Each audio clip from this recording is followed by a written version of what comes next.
as part of a decidedly global championship for the Washington, D.C. region SCCA Virtual Racing League, we head this week to Italy and to Mugello circuit for the third round of the points-paying season.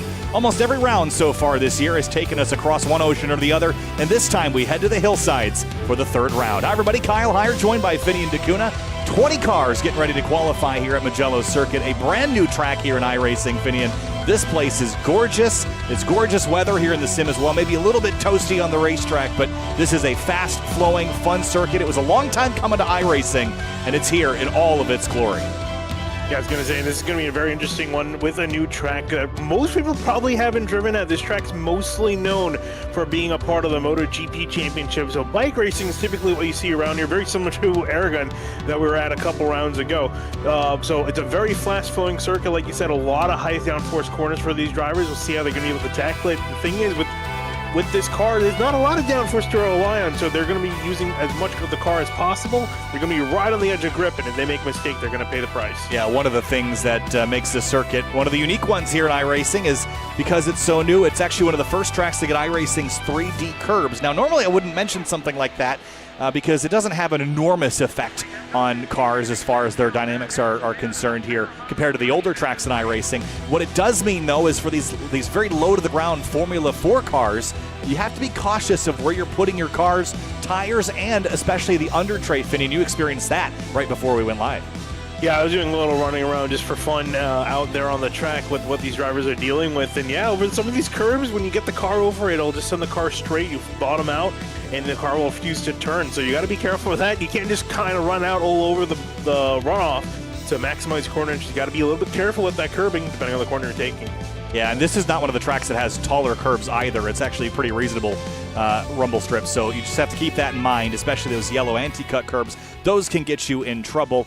But we're going to head down to the qualifying session here in a moment and bring you the action. Just over 20 cars are going to be qualifying for racing here tonight. The fields have been a bit smaller, Finian, but because of that, the aggression has come up in a big, big way. The aggressive driving has led to some really interesting battles up at the front, but DJ Alessandrini has consistently been on the pointy end of the last couple of rounds.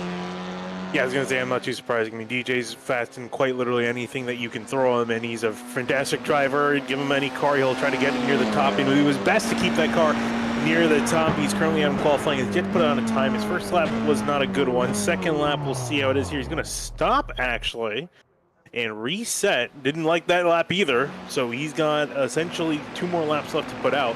Still no time on the board for him. Wonder that does have a time on the board. Near the top of the board, he's going to pull out of here in the 96. Yeah, 106 miles an hour average. Last time a 149, 181. Whoa. You see that little skittering across the road. And for those that aren't familiar with the curbing topic that we talked about, if you've been around SimTV for a while, you'll know. But for some that haven't, for the longest time, iRacing's Ripple curbing, the rumble strip, the FIA spec curbing, if you will, didn't actually have all 3 dimensions modeled. It was effectively a bump map that you were driving on, not 3-dimensional geometry. So when you drove over it, the car wouldn't bottom out, the tires wouldn't bounce up and down the same way that they would in the real world. They didn't have the tools to replicate that in the proper way. Now they've done that, and we'll just watch the Luke Cantor machine second here in qualifying. Going to nibble the curbs in the braking. You can see the right front tire bouncing up and down, though that's something that didn't happen before.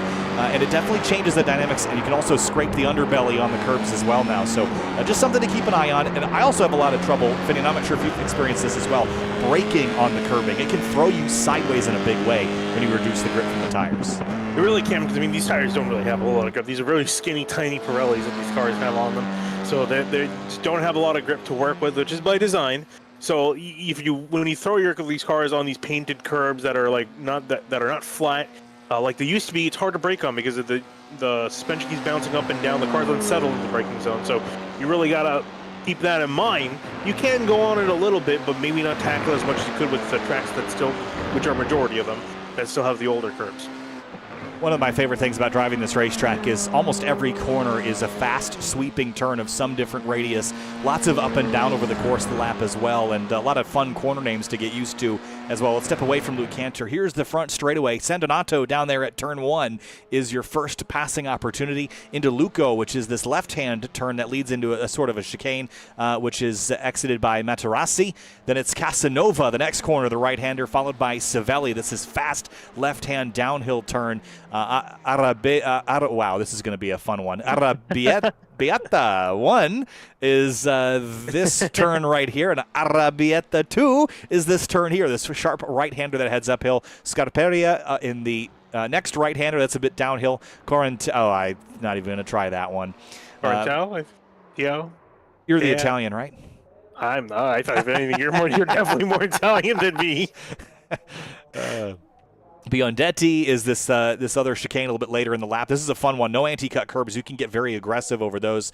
Busini in the last couple of corners here. This is downhill left that leads you back to the stripe, but a lot of really fun turns on this racetrack, and most of them very, very fast indeed. Alessandrini has no time in the books here. He might be being very aggressive on the off tracks in particular to try to find that extra bit of time.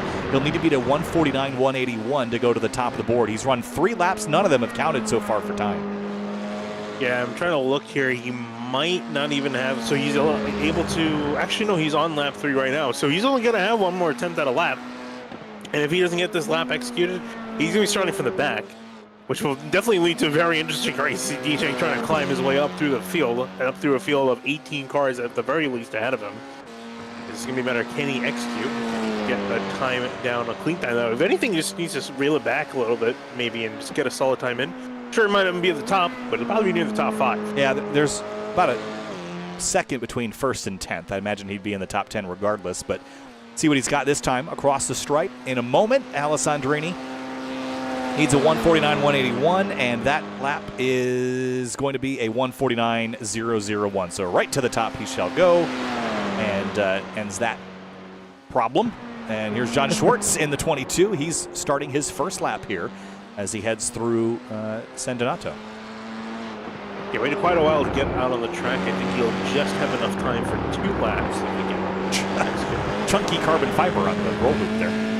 Oh, we're going to start talking about carbon fiber on race cars.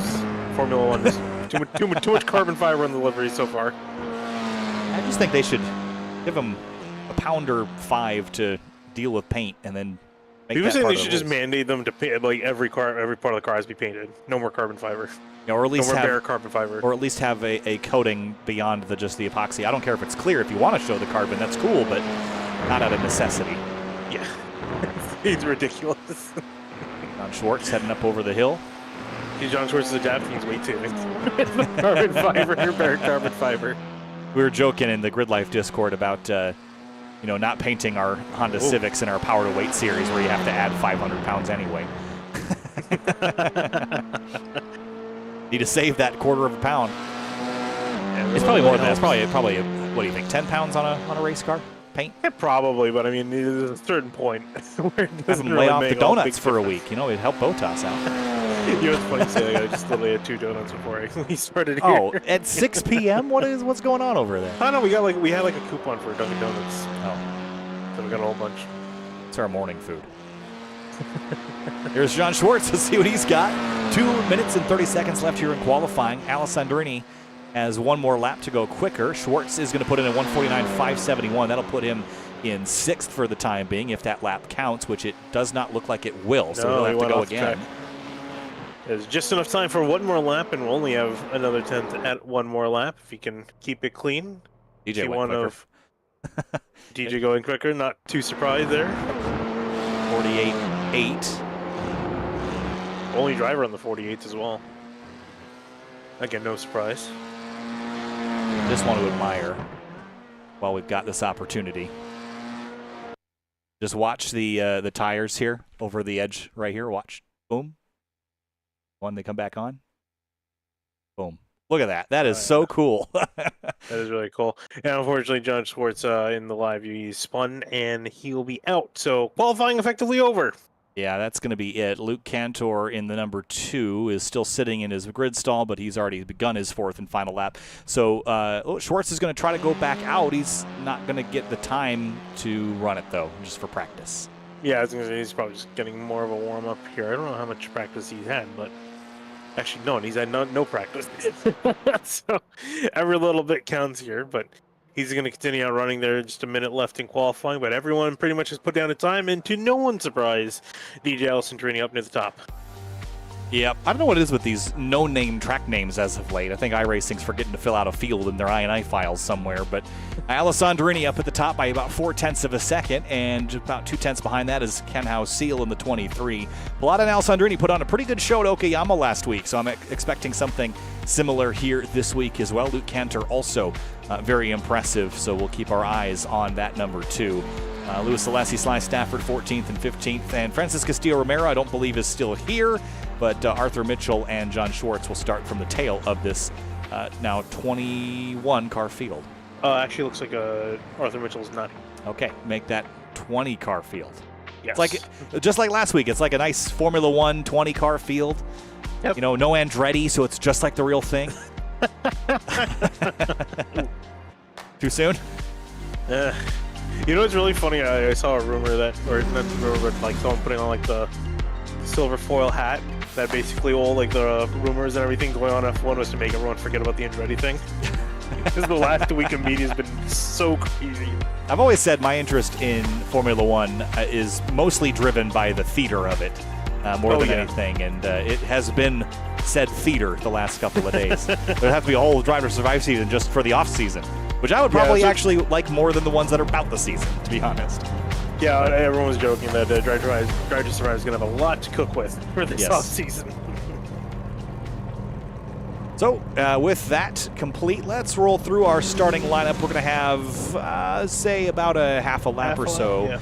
So let's get rolling through that here momentarily. Starting on the front row, it's going to be DJ Alessandrini in the number 61. It's Andrew Pilata on the outside of the front row, starting second in the number 96. Then we got a solid second row. Ken House-Seal starting in third in the 23. Next to him, Luke Cantor in the number 2 in fourth. Jack Chrissy rolls off fifth in the number 6 car. Francois Brou starts sixth in the number 69.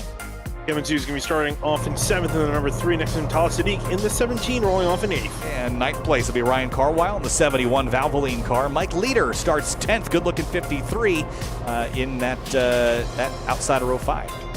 Mike Leader's going to be rolling off in the 53 in 10th place. Sean Fritz going to be in the number 1 and 11. Next to him, Richard Sawicki in 12th by 28. 13th place is Trent McMillian in the number 12 car. Louis Alessi starts 14th in the number 43. Moving back to 15th, Sly Stafford in the number 719. Next to Mark LeBans in the number 11, rolling off in 16th. I really like that. Who's that in just ahead of him? Is that Sly Stafford? Louis Alessi. It's a great-looking car that he's got. Behind them, starting 17th, is Adam Kovac in the number 85. Nathan Brackman rolls off 18th in the number 4. Albert Noah's going to be rolling off in 19th. Francis Castillo-Romero is not going to be here. And then John Schwartz will be rounding out the field of the 20 cars they'll be gridding in 21st. And that will complete our gridding process, as every one of the 20 cars that is running is now gridded. And in just a moment, we're going to turn everybody loose. It'll be about a 17-lap race here tonight. And away they go on their pace lap here. One last look at the weather information, Finian. It's cooled down quite a bit, so the grip level will be up, and so will the aggression. Yeah, that's what I expect to see. And these guys are going to be pushing it as much as they can, but they're going to have to be careful. We always see with these colder tires, you need to take careful those first couple laps to get the tires up to temperature before you really start to push them. But tell that easy to everyone else, especially when they're trying to pursue DJ up at the top. That was a very, I thought it was a shorter pace lap than it was. We still got a couple of corners left to go here, but doubling up, getting some temperature in the tires, as you pointed out. And it's a pretty long run down to San Donato at the first corner, so I think we still could have some opportunities. This might be one of the longer runs to turn one that we're going to have this season, so get that jump. You might be able to draft right by DJ before you even get to the corner. With all the fast sweepers, I don't think that there's any one place that you can make a pass. It's going to be in several different corners if you can get the overlap. A lot of switchbacks as well. But defending that first turn is going to be a challenge. And the next turn after, it's a left-hander too, so if you can get to the outside and stay there, you might be able to steal the lead away. You just might be able to. We'll see how these guys are going to play. If they're going to play nice, especially on those first opening corners. This track goes from very wide on the front straighter to very tight onto the first uphill section in Sector 1. So see how it plays down the long left-hander they will go. And as they approach the start finish line, getting ready to go. 30 minutes on the clock for tonight.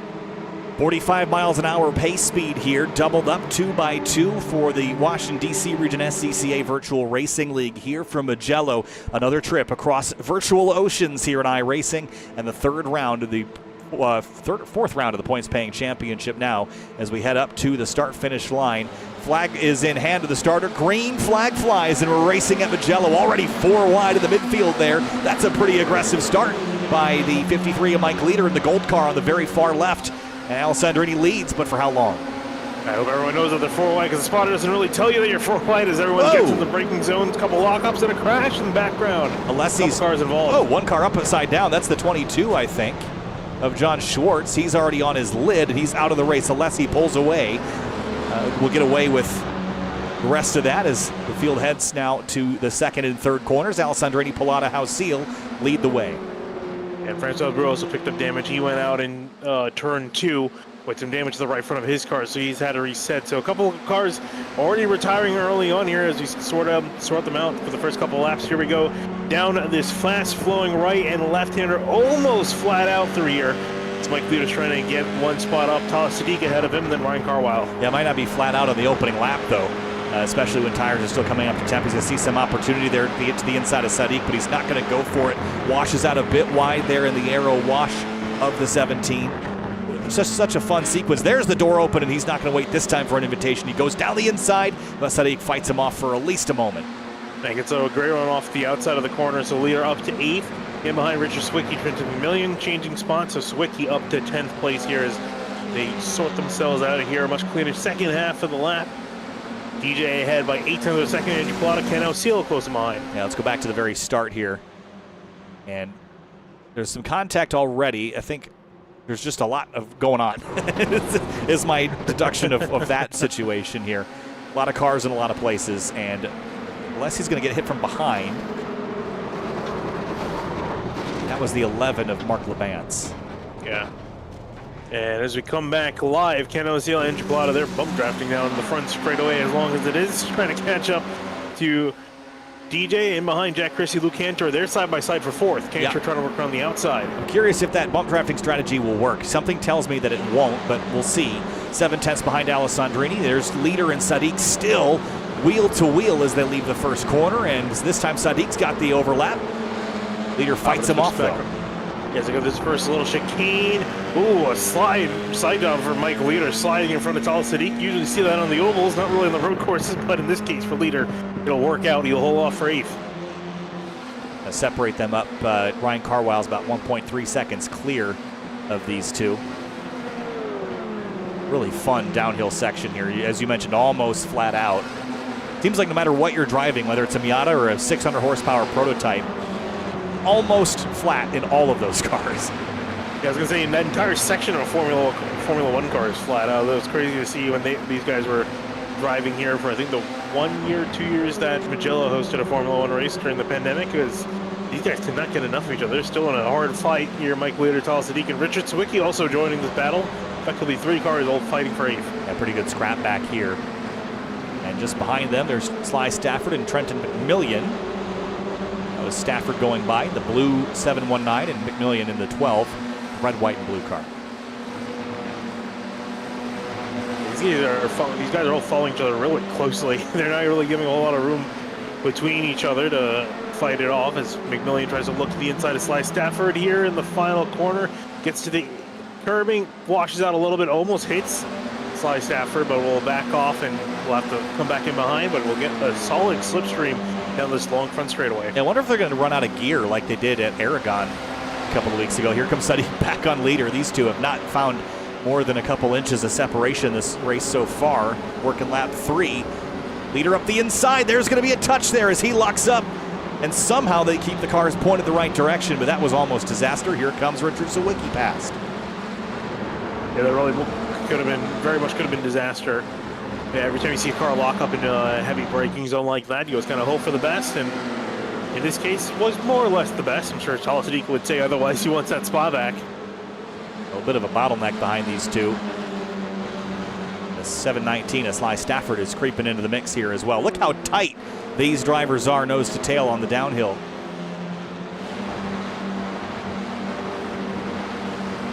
Ooh, and Sadiq catching the back of Rich Sawicki's kind of washing out in behind. Love this onboard shot, low on the nose here. Sadiq down 2 spots from where he started. He could get both spots back. He's got him right off the cockpit nose here. Sawicki is up a handful, 12th to 9th in the first 3 laps of this race. Yeah, he's made some really good forward progress. It's a matter of whether or not he can continue the climb up the order. He's got a bunch of cars in up ahead of him, so could easily put himself at 8th. He's got to get past quite a few drivers to do so. Yeah, no change up front. It's still Alessandrini out by about a second on Pilata and Hausil. They're no longer able to really work together. I didn't anticipate that bump drafting strategy to work all that well. I think if it did, you'd see that happen in the real world because real drivers often are crazier than the sim ones. And someone would have figured out that 2-car tangos worked in Formula cars before they worked in NASCAR, but it doesn't seem to be the case. No, it doesn't seem to be of anything. Everyone's just kind of slipstreaming, especially this group right here. Sadiq catching up to Sawicki and leader as they go side by side. For 8th place, Sadiq. He's also getting a run. Going to look to the inside. 3-1 to turn 1. This can get tight. That's a big lunge from Sadiq in the 17. Not quite fully alongside to make it 3 wide. Just behind them as well. Stafford and McMillan continue to run wheel to wheel. Leader Sadiq, Sawicki. They've sorted back out in that order. 8th, 9th, and 10th. And then this is for 11th. Ooh, and Sadiq catching a little bit of the grab on the outside of them. Trenton McMillan in behind, battling for 11th with Sly Stafford, who will throw it in hard into the left-hander. Then here comes Trenton McMillan back with the switchback on the exit. And I think McMillan should be able to close him off here and will just be able to do so. Fun little battle between those two. Now Kobach, who started 17th, almost at the tail of the field. He's made his way up to 13th now, +4. And watch the arrow on this car as it has to navigate behind Stafford in one of the faster sections. Requires a lot of commitment even on the uphill section. It does require a lot of commitment because if you don't commit, you're going to be way offline. Or if you commit and then back off mid-corner, you're going to find yourself in some trouble. Where is that drone at? Which one? This one. Found it. There you go. I'm learning what corner's what, that's all. Should have brushed up on your Italian for I suppose so. My Italian, as if I had any. Mike Leader and Sadiq are side by side further up the order. Probably got some great grandparents rolling in the grave because I've got a pretty significant amount of Italian in me. But I didn't know that until I was like 13, so take that for what you will. Here comes Sadiq on leader for 8th. Across the stripe, leader's going to have the position this time around, but it is so close between these two. Really is close. I imagine they're getting more and more frustrated with one another because they just keep overtaking one another. Can't decide who's the quicker. In this case, whoa, as Mike Leader gets all out of sort there, trying to get himself stabilized in the braking zone. I think he was trying to see if he could cut back in behind Sadiq and get a better run off the corner. Alla took a bunch of curb there. I don't think the car liked that. So they will continue to scrap for 8th place. All the while, 2nd. It's a little bit of a battle between these two. Ken Hausil has not really been able to apply much pressure to the back of Pilata. Kind of a weak, like, soda water pressure. Not like fire hose pressure. Oh, trust me. Let me tell you. I bet you could. 2.5-inch hose, that old thing will send you flying backwards. Oh, you see Jack Chrissy took a chunk of curb there. That car didn't like that either. He has not been afraid of taking curbing. I noticed in the first half of the lap, he also took a decent chunk of curbing in another corner. Oof. He's been kind of skating over those curves for better or for worse. That hurt your virtual spine. Add that to the black box. Spine damage. New thing you're spotted to say. Yeah. You have spine damage. You need to see a chiropractor. You need to see a chiropractor. You've knocked your spine out of alignment. Oh boy, too much fun. Dallas Sadiq has caught Ryan Carwile in 7th, so he's kind of dragged the rest of the field with him here. Or is it the other way around? No, Dallas is up on lap pace. Carwile's not all that down. Yeah, so he's effectively caught up and getting a solid slipstream on the straightaway, and Carwile, not much he can do except pick a line. He's going to go left. Dallas Sadiq going to go right-hand side to make a move up the inside into turn 1. Will he be able to execute, though? Ryan Carwile is going to give him enough space. Carwile will fall back 1 spot. Sadiq up to 7th. Carwell didn't want to give that up, but he had to at some point. Here's Stafford and McMillian again, persistently side-by-side. Little wheel contact between those two. They run each other off into the gravel, and through goes Kobacker. Whoa. He tried, but he's going to get tagged. Oh, Kobach, just a victim there. He'll save the car and we'll be able to continue onwards, but it was a frustrating scenario. Yeah.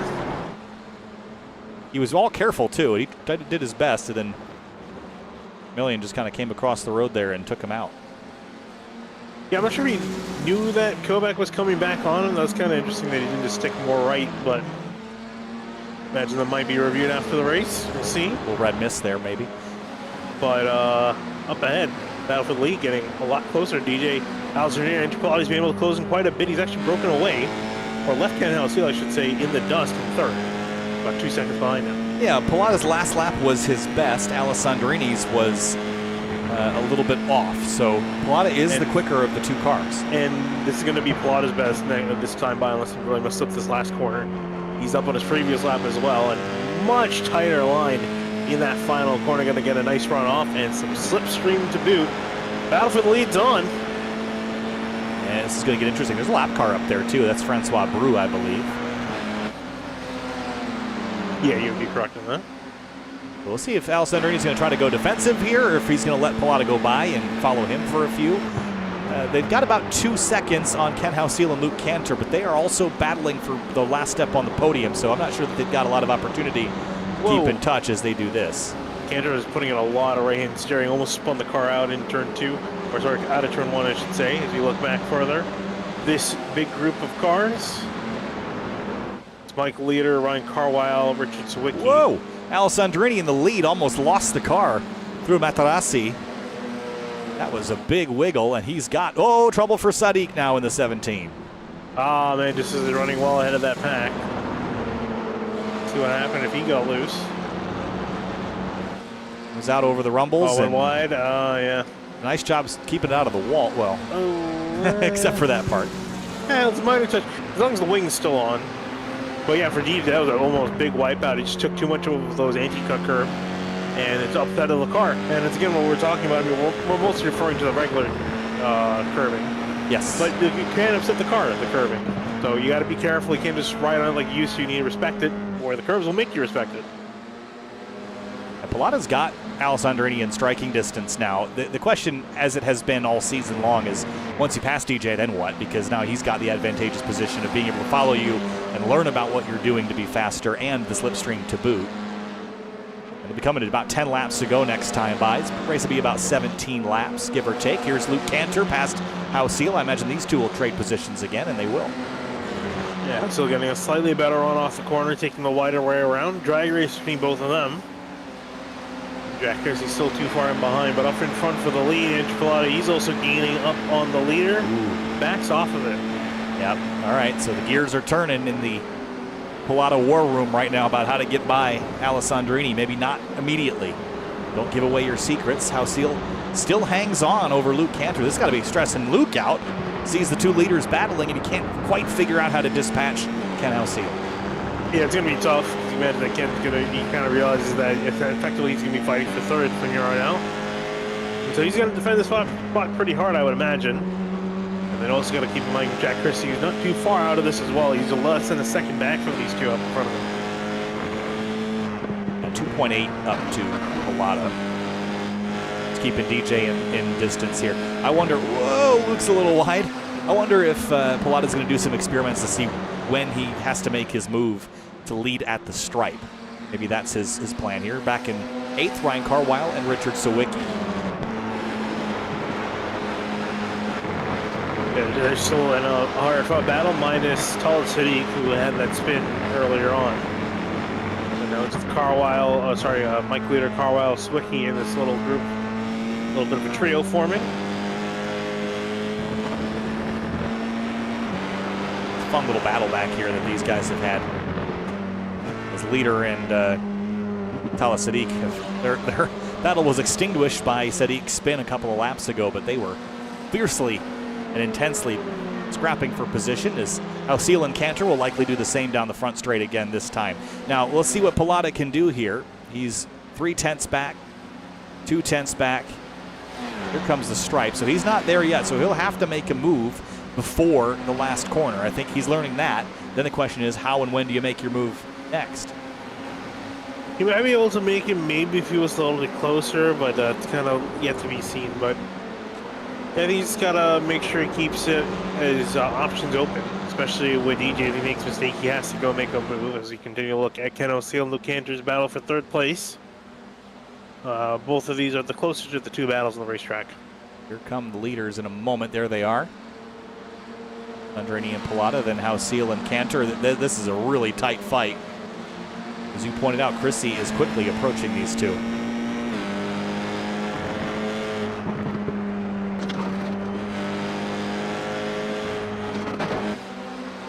Flying line through the downhill section for both of these guys. Tell who doesn't pay for the underbelly of the car, that's for sure.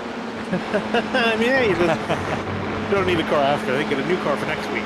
They get a new car later this race if they wanted to, but have to give up some track position to do that. Wow, look at the counter steer Chrissy had to throw in there. Very neutral steering cars, these. That's the thing you may want to try to avoid, because it can go wrong very quickly when you have to kind of slide the car through the corner. You just feel like you're a little bit out of control there for a second. If you're driving an AMG, that's desirable. If you're driving a Formula car, that's a pucker moment. Here comes Cantor up the inside. Big late lunge on O'Seal in the final corner. Ken is going to fight this off. He likes this outside leaving the turn, and it seems to be working out for him. It seems to be working out for him. He's just going to be ahead of Cantor at the line by a couple hundredths of a second, a couple thousandths of a second, if anything. He pulls right back in behind, just wants to get a little bit more of a slipstream to make a move. Going to try again here. Cantor over-undering maybe on the exit. It's hard to build momentum on another car here, then immediately thrown back into the next turn at Luco.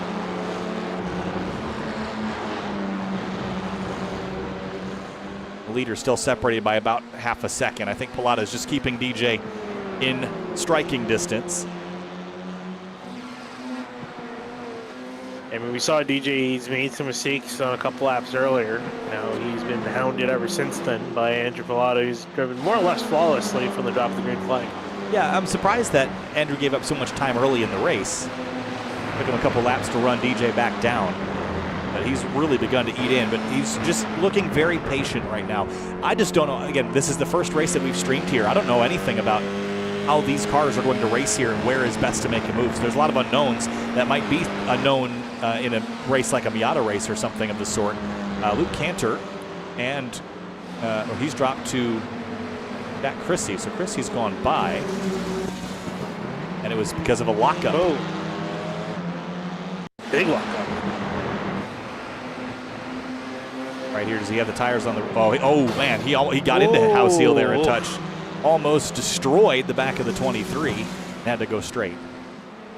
That could have been disastrous right there. Respect to him for being just able to save it. Unfortunately, it's going to deny us that battle for third place at the moment. Look further down. Still other battles going on. This is the one for the top position at the moment. Pilata again just being patient here. Working lap 11 of 17.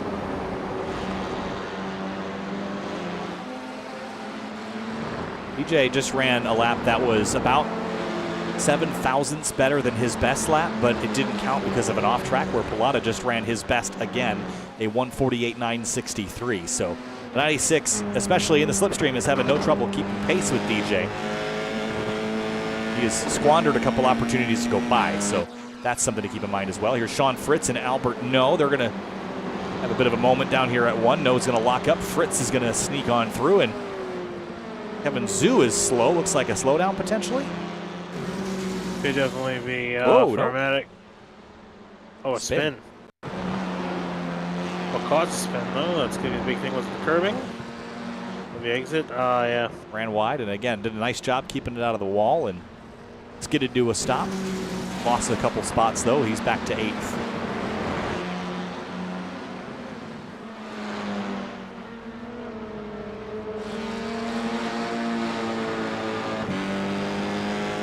further back in behind off of DJ. Plot is still stalking him.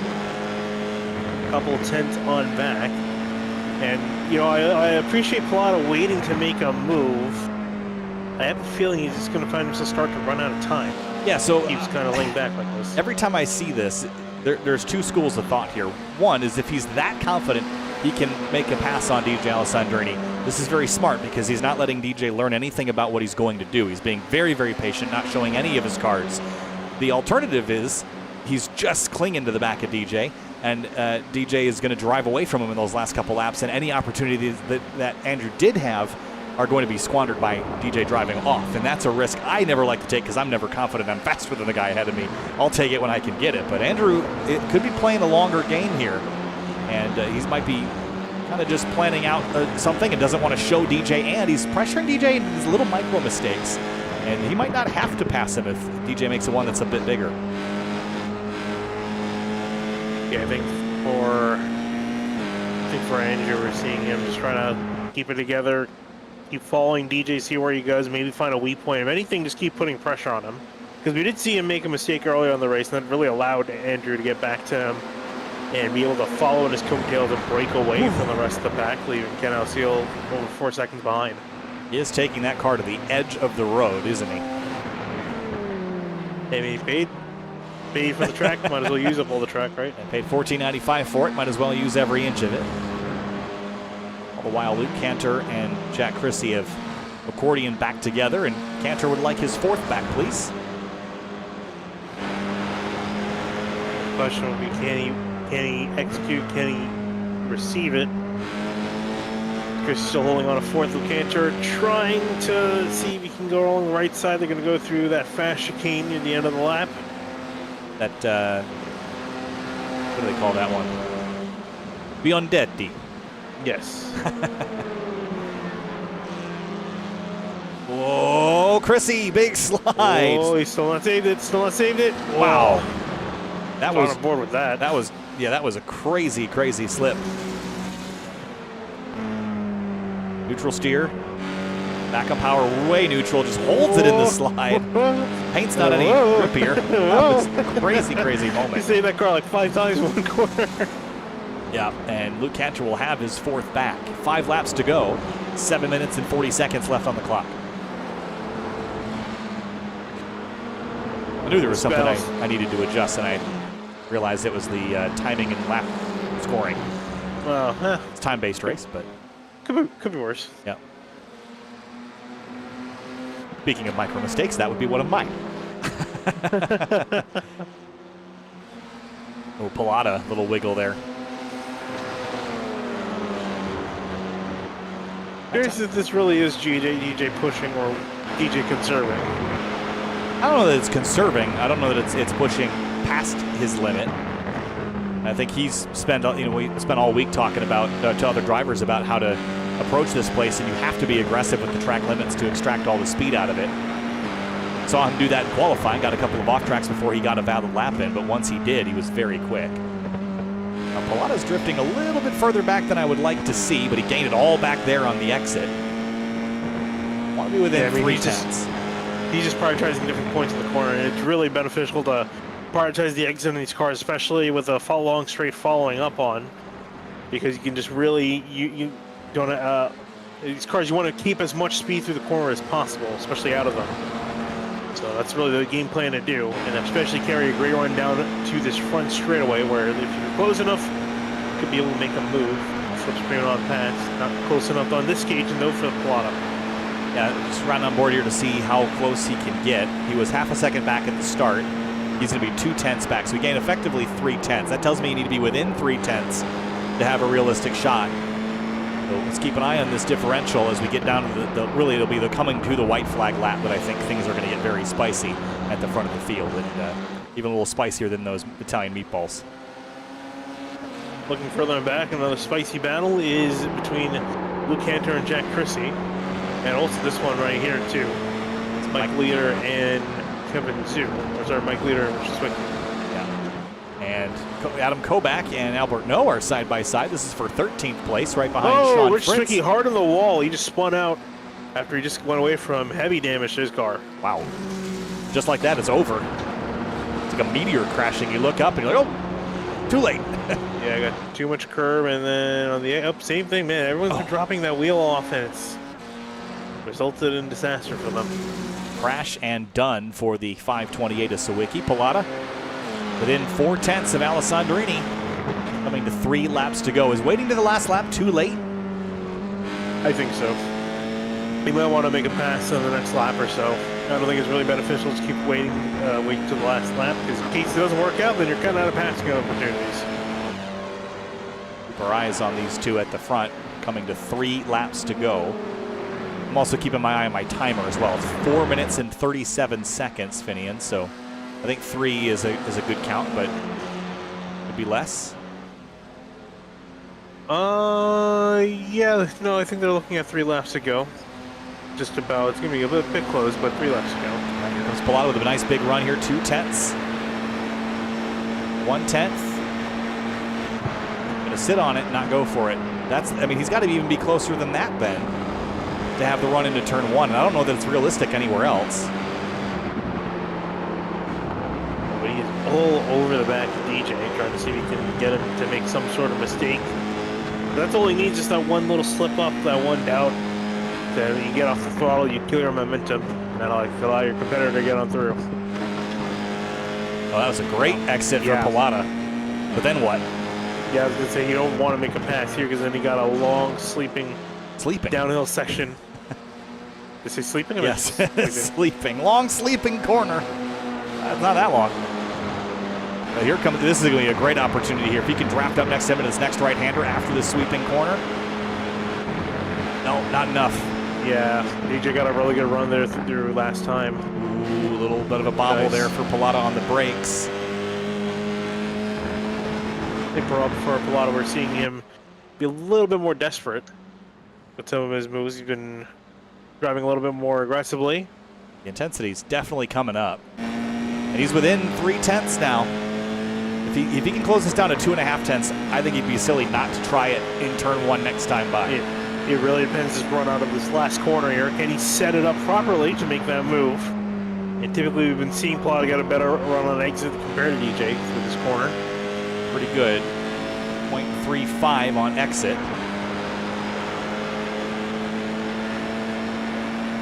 Be a good run. We'll see what DJ's got as a defense, but this car's pretty trimmed out. There we go, DJ staying in the middle. There goes Pilata looking to the right-hand side of the track in the braking zone. Battle for the lead is on. And here he comes down the inside at San Donato, side by side for the lead. This might be Pilata's only shot if he makes a mistake. Alessandrini's going to hang on to it, but he's going to put DJ offline and have another run at him maybe later in the lap. Big slide. And be careful. You saw the tire tracks in the gravel, exactly where a lot of people dipped the wheel and spun off a couple laps ago. So Mr. Pilata doesn't want to join those drivers. He wants to join DJ, if anything, past DJ on the step of the podium. It's a matter, can he execute it? Looking further back, this is Mike Leader battling with Kevin Zhu, battle for 6th place. Leader's had a really good race. Yeah, ooh, little contact here. Sean Fritz, Albert No in that white car, the 181. The lock up there from Fritz. Still side by side. And let's see how they work their way through this tight first chicane. And it looks like the number 1, Sean Fritz, is going to make his way on through. Oh, Sly Stafford had gone off ahead of him. I think same thing, just ran a bit wide. Tickled the gravel and around he went. Yeah, I don't think gravel likes to be tickled. No. No, it does not. All right. Pilata's got one more try. Yeah, this is the last attempt, effectively. If he wants to at least get it done on the front straightaway. Anywhere else is a little bit iffy, but the front straightaway is your best opportunity. Oh, he got on the curve there a little early. If he can get back on throttle well enough. Yeah, he's close, though. He's closer than he was, but I don't think he got as good of an exit. But the draft, it gets stronger the closer you get, so I think he'll get there and have at least one more try at this. Here he comes. The speed difference isn't enormous. DJ thinks he's sticking to the right. Yep, he's going to go around the outside this time, switch it up. Oh, I don't know about this. That's a long way around. He's going to throttle up alongside him through the middle of the corner. Nope. No, lost it. Yeah, this is not enough, and you can't force this car to rotate, otherwise it's just going to snap it back in on you. So He gave it up there. He's still not quite over yet, but he's got to push hard this next half a lap if he wants to have any shot at getting past DJ. Yeah, I think, well, half a second back now. It's going to be hard for him to eat that back up before the end of the lap, especially if DJ executes. So too little too late for Andrew Pallotta. And Mike Leader and Kevin Zhu are back at it here for 6th. And here they come out of that corner. And looking to see if Kevin Zhu can get enough of a run to make another last lap battle. Albert No and Fritz. Wow, another big lunge in turn 1 for No. Fritz locks up again, and they're going to trade spots once more. Let's see, that'll be the final time this lap. Meanwhile, the leader is working to the last bit of racetrack around the last sector or so. And DJ so far looking pretty strong. Andrew's running out of opportunities here. Yeah, not much I think that Pallotta can do at this stage. Yeah, you know, he had some opportunities earlier in the race, and I think he just overestimated how much that draft was going to be of assistance today and was not able to use it. I think had he tried earlier in the race, he might have showed his hand a bit, but I think he also might have had more opportunities to try something different. Either way, no one's going to crack DJ Alessandrini today. From pole to win here at Mugello, Andrew Pallotta will come home in 2nd behind. He did his best, couldn't get there. Ken Ausil will land on the podium for 6th place, though. Battle still on. Kevin Zhu, Mike Leader. Let's see how this plays out here. They're coming down to the final corner, down the hill, and it looks like not enough of a run for Kevin Zhu. Mike Leader going to finish 6th, Kevin Zhu in 7th.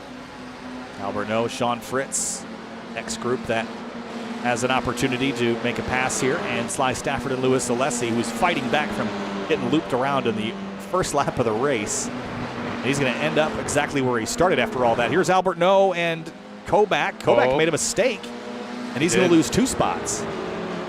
Big mistake for him, and as it comes to the line, it almost looks like he's running out of gas or something. Oh, that's you're right. That is what it is. Out of fuel, and he will stop short. Stafford, Alessi, 12th and 13th. And at least he will finish, but man, that sucks that he lost, what, 4 positions from that? That's unfortunate. Right at the end, too. But well, DJ learned a thing or two about being late to the interview last week. He's already waiting for us. And I know he's got early. Yeah, I was going to say, he learned a thing or two from being a little late to the interview last week. DJ, welcome. We haven't even gone through the results yet, but I know you've got places to be. So you and Pallotta had a good battle there, but Andrew didn't show his cards until the last 2 laps, and I think that was a bit too late. I was doing my best to observe what he was learning being behind me, and it seemed like there was a lot of aero wash here, so I really didn't want to end up behind and try to figure out, you know, be a quick learner if he got past me on that last lap, like try to figure out where to get by him on the last lap, because I just like my chances just being in front. He tried the inside one time, and I kind of just got a better run on the outside, and I was like, ooh, that was kind of lucky. It was a little dicey out there, so my plan going to last lap was hang to the inside, and Andrew found out that it was a little slick out there, so and then it was just putting the rest of the lap together. It was a good time. My hands are hurting a little bit, and now I got to go wrestle a whale, also known as a peacup, on the same track, so I'm gonna get going. Yeah. But thanks, guys. I appreciate it. Thanks, DJ. Congratulations, and we'll see you again next week, and maybe later, probably. Maybe. Adios. Hopefully. See you there. All right, that will get DJ out of the way. We'll wait a few more minutes to see if anyone else shows up, because that was a pretty quick interview process, at least for DJ. Let's go through our results here, Finian, before we move too much further. At the top, it was Alessandrini, but then it was Andrew Pallotta. And again, I think it was just a combination of aero wash, maybe not having experience at this track with this car combination, and just waited too long to plan a pass that he didn't know was going to work. Yeah, I was going to say, it also didn't help too. It looked like DJ's car was better in a straight line, and I think that might have been what DJ was accounting for. And so the setups, normally these guys, you run open setups, so I think Pallotta may have been running maybe a little bit more wing. That's why he's catching up in the corners, but unfortunately hurting him down the straightaways where DJ was able to just keep up ahead. But yeah, I think Pallotta, like you said, he played a little bit too conservatively and it bit him in the end. Ken Ausil finishing in 3rd. Cantor, Chrissy leader. We saw it in a great battle with Kevin Zhu, Carwile, Benjamin Million, and Albert No running at your top 10. Yeah, and then looking on down the rest of the field, one of the drivers you have to feel for is Louis Alessi. Got turned around right at the drop of the green, never got a chance to fight fairly. And then there was a couple drivers, I think, that didn't have the race they were looking for as well. Adam Kobach we saw him get looped around in an issue that wasn't of his own doing. And then Richard Sawicki ended up in 16th after crashing out. Unfortunate end for Sawicki in that 528. Yeah, really unfortunate for him. And a lot of other guys driving. Saw Tyler City also running up there. He ended up crashing out early on. Looks like we got Ken O'Seal with us. Sure do. Third place for Ken O'Seal tonight. Battled Luke Cantor for most of the race there, Ken, but back and forth many times meant that you guys were about 8 seconds back from the battle for the lead, but still a fun fight between you and Luke, and Jack Chrissy even made himself known there for a bit. Yeah, really good fight. It seemed like I didn't have the first chicane figured out line-wise, and then the guys ahead, I'm like, oh, I'll follow them, and they were faster there, and my setup just didn't work there, and I kept trying to, the car kept trying to kill me, so it was a big mistake, put me back there, and then battled with Luke a whole bunch. That was super fun, super clean, and like you said, Jack got in there, and there was some weird netcode where Luke locked up the brakes and it gave us both 4Xs, but we didn't actually touch. I don't know, whatever. But yeah, mostly just drove around for the second half once that happened. Yeah, this racetrack is obviously extremely fast, a lot of high-speed corners as well, but it's also got some very long straights. And a car like this that relies on some downforce, how do you balance your setup to make sure that you're not just spinning out everywhere? You've got enough downforce to make these fast corners without giving up speed on the straights that you need. That's a great question. I know that DJ was running super low downforce. I was running in the middle, and Andrew was running a lot of downforce. And I mean, it seemed like we all had about the same sort of pace. So it seemed like the long straights sort of got balanced out by all the big long sweepers. So it was really interesting. Yeah, an interesting racetrack, and certainly a lot of fun to drive. It seemed like it was a challenging track to make a pass on tonight, but there was a lot of side-by-side racing regardless. Just hard to complete them. Ken, third place on the podium. Good points, Dave. We'll see you next time. Yeah, thanks. See you guys. Thank you. All right, Finian, it's going to wrap up the interviews here from Mugello. We learned some things about this racetrack. It's hard to pass, but it's fun to drive. But don't wait to show your cards. You got to make a pass a little sooner than Andrew tried if you want to be successful with it. Yeah, do it when you can, because you're going to be working on for most of the race to make some passes. But we saw some great battling, even though it's a bit hard to pass. Great battling from a lot of these drivers that straightaway, like Ken mentioned, to kind of balance out a lot of things and allowed for drivers to make a move up in that first sector. So saw some great side-by-side racing, and we'll see, because we're not completely done yet for tonight. We're not done yet on Sim TV. We are done here this week for the DC Region SCCA Virtual Racing League, though. Next week, we pair up with Grid Life and head to the Nordschleife for some racing outside of this championship. We're racing on the big track next week. We'll see you all there in Germany.